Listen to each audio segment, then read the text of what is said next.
Hello, I'm Mark Martinez, and this is Student-Led World History, and man, this has been a blur. The AP test is tomorrow, and guess what? We planned 3 more episodes. But last week I didn't work on any videos because I was studying for my AP Art History exam, which I destroyed, so here I am. Today, we're going to roll the last 3 videos into one and do a mega review of 1800 to 1914.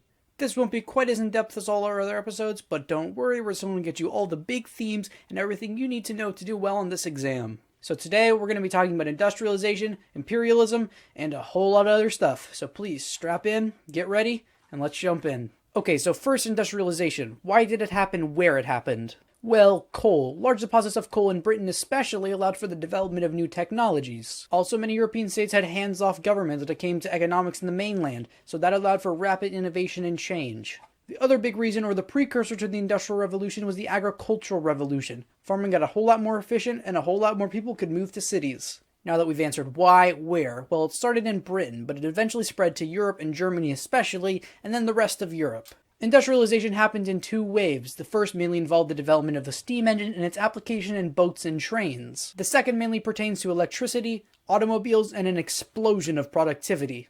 Let's talk about railroads. They were possibly one of the most important results and catalysts of the Industrial Revolution.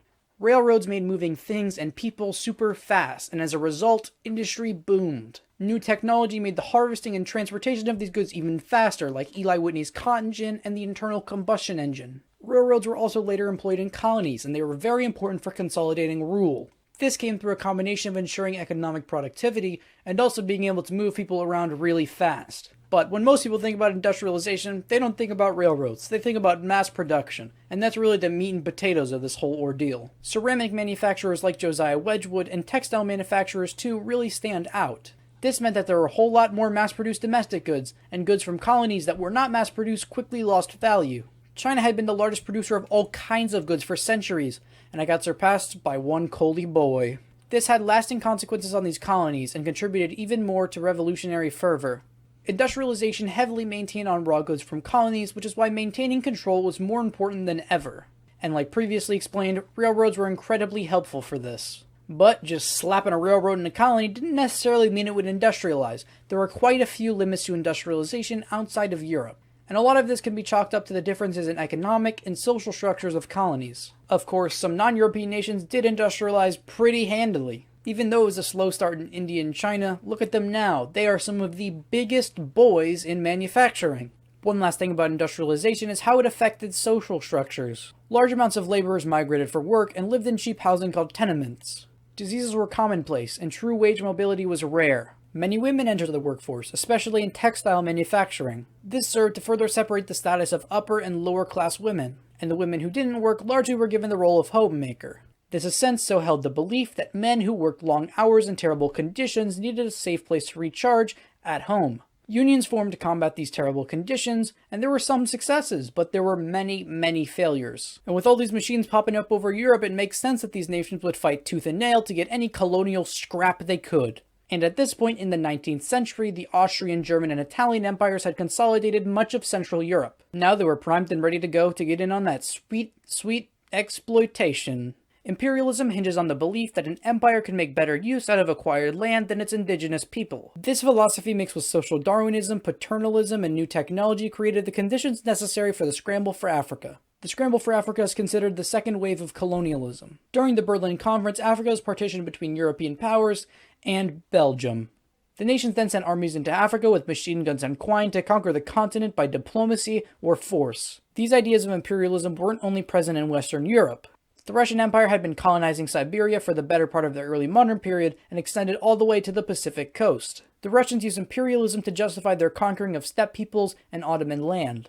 The Russians brought this energy back into Europe by establishing hegemony over the Balkans. Now, we're not going to spend too much time talking about it, but the Russian Revolution was pretty important. There was quite a lot of discontent with Tsar Nicholas II, and the ideas of communism spread like relaxed fire through the lower classes of Russia. In 1917, the workers demonstrated in Petrograd. There was some conflict there, the situation was escalated, a provisional government was formed and overthrown, and then Lenin came in. But we gotta move on. Another region doing a fair bit of colonization on their own was the Japanese Empire. But to understand them, we first need to understand a bit about their social structure. Japanese social structure was organized according to the Bakufu system, At the top were daimyo, or land-owning nobles. Below them were the samurai, a military class who acted as vassals and held land, but also as a military unit. And at the very bottom were peasants who worked the land. But at the very, very top was the shogun. The shogun was the military dictator of it all. There was also an emperor during this, but he didn't really have very much power.